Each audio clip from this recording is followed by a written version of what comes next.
Hi everybody, this is Trish from Art Journal Junkie.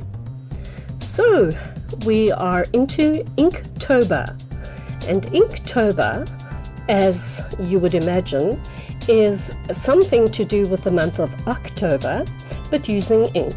It was started by Jake Parker, and if you go to jakeparker.com, you will pick up the official rules on how to work through Inktober.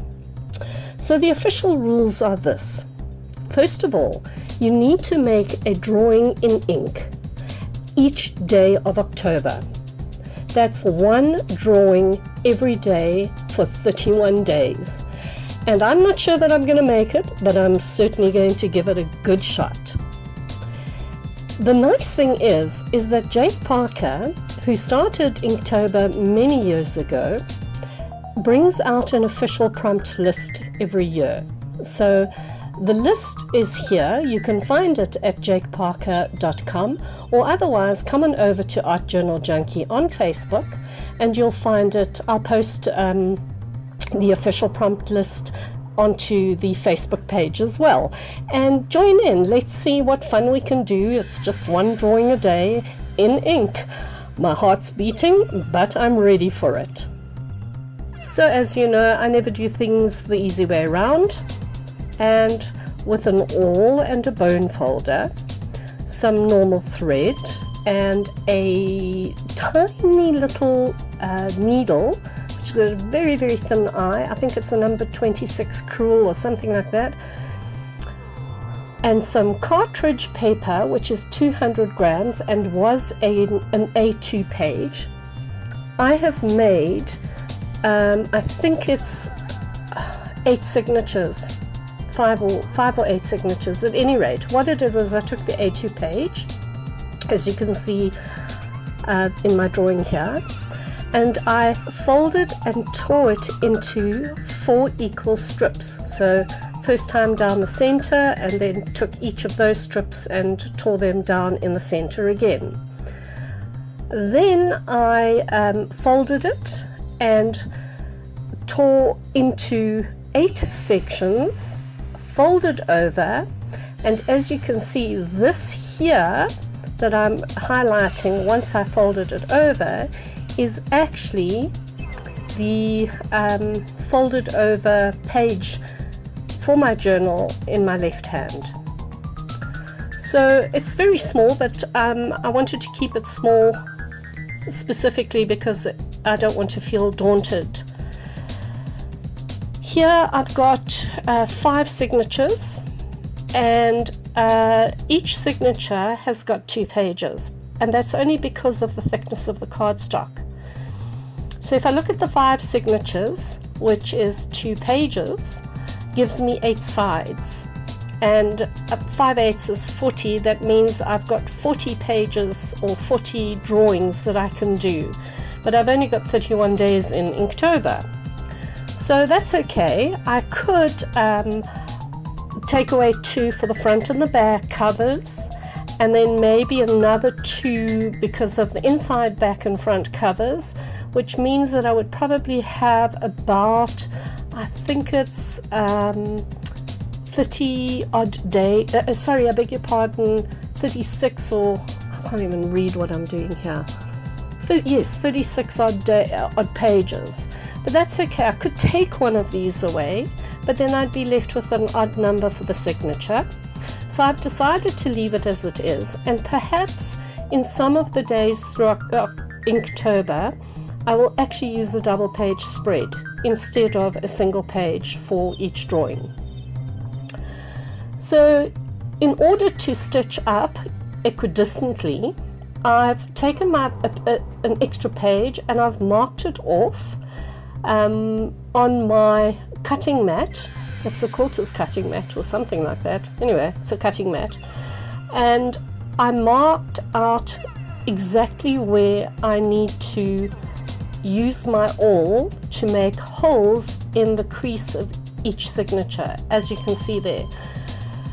And I'm going to use, I think it's called a kettle stitch for binding these little signatures together. But as you know me, I fumble and I fart around and I drop things, and I mean, I can't even make a knot in the cotton without having to do it 64 times. So I'm going to speed up through this process and suggest that if you're looking for proper binding techniques, please don't follow mine. Rather go to one of the book binding, like the Rebookery. She does fabulous book binding tutorials. Or go and have a look on Vimeo or any of the other YouTube channels. I guess you'll find real people doing real book binding. Mine is just for me, and it's not professional by any means, and this is not really a tutorial by any means either.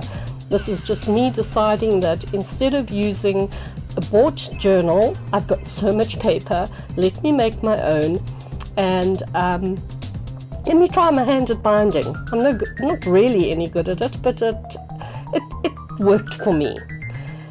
So as you can see, I have battled trying to put these little signatures together, but it certainly tested my patience. And I must say, the little book one day I put it aside and then came back to it a couple days later. But finally I completed it, and voila, this is what I have. Now I don't know how to bind the side of it. There's lots of tutorials saying that you have to glue it and put it through a press and do all types of things, and I thought, bugger it, I'm just going to use some duct tape, you know. But again, being fumble fingers, this duct tape almost got the better of me. And if anybody knows how to work with duct tape in a better fashion than you see me struggling with here, please write it in the comments below, because really I mean, you would think that I'd know that it's going to get stuck, and eventually I just plonked it down and put my scissors on top of it. Oh my word, there it goes again. Sticky stuff and me don't go.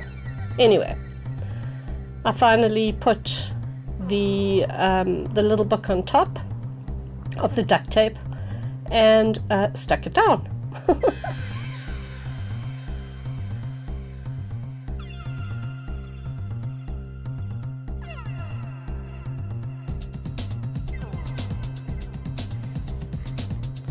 A word of warning: try not to get your duct tape stuck to itself, because it doesn't come apart.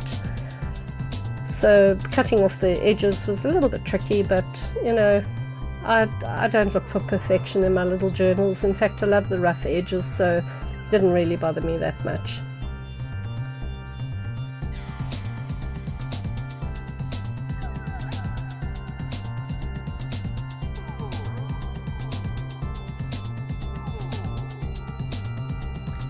So there's the little book, just about ready. As you can see, there are some gaps between each of the signatures, but I will fix that later.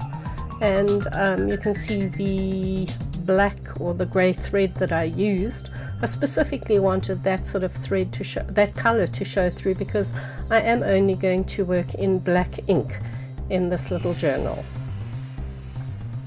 What I did was I printed out the Inktober, I know it's a registered and copy marked and trademarked logo, but I'm not going to be using it. I'm not going to be selling this little journal. It's purely for my own use, so I'm sure Mr. Parker wouldn't mind.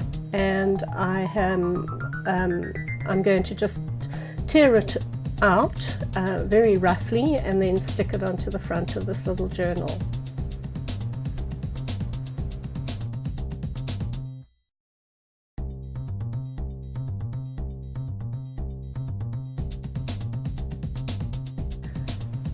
Well, those little gaps need to be cleaned up. I really felt that I could have left them, but they bothered me a bit while I was working on the front cover there. So I've taken just some black and white washi and I'm putting it down through the center in the hopes that that will just keep the little journal together. As I said to you, it's just for my own personal pleasure. It's not meant to be a professional bookbinding session, so I'm very happy with what I'm doing here.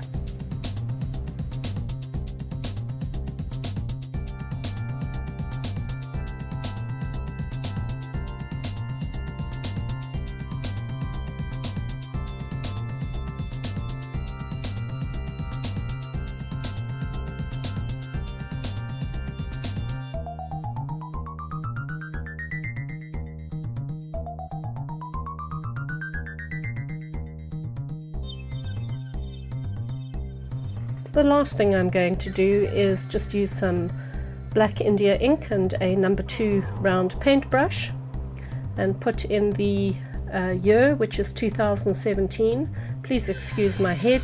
As per usual, I've forgotten that I've got one and it gets in the way of the camera, so my apologies. Yeah, I'm not very good with a paintbrush, trying to write with a paintbrush, so this is specifically why I've used the paintbrush and the India ink. I'm going to test my own capabilities or abilities while I work through Inktober.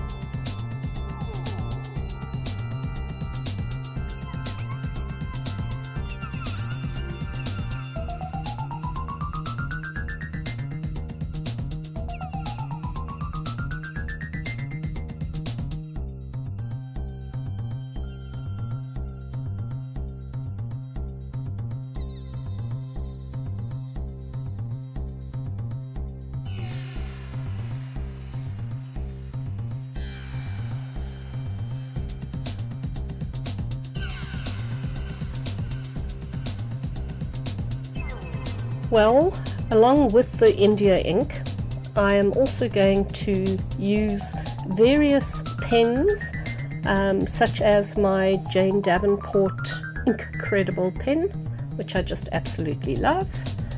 I'm also going to use my own little fountain pen and a couple of other sort of like artist brushes or pens, Posca paint pens, whatever I can find that is inky, I'm going to use in this little journal through the month of October. I do hope that you play along with us, and if you do, don't forget hashtag Inktober 2017. And if you've enjoyed my video, please won't you consider giving me a thumbs up and subscribing to my channel, and come on over to Facebook and join me at Art Journal Junkie and get your Inktober on. Take care everyone, see you again soon. Bye for now.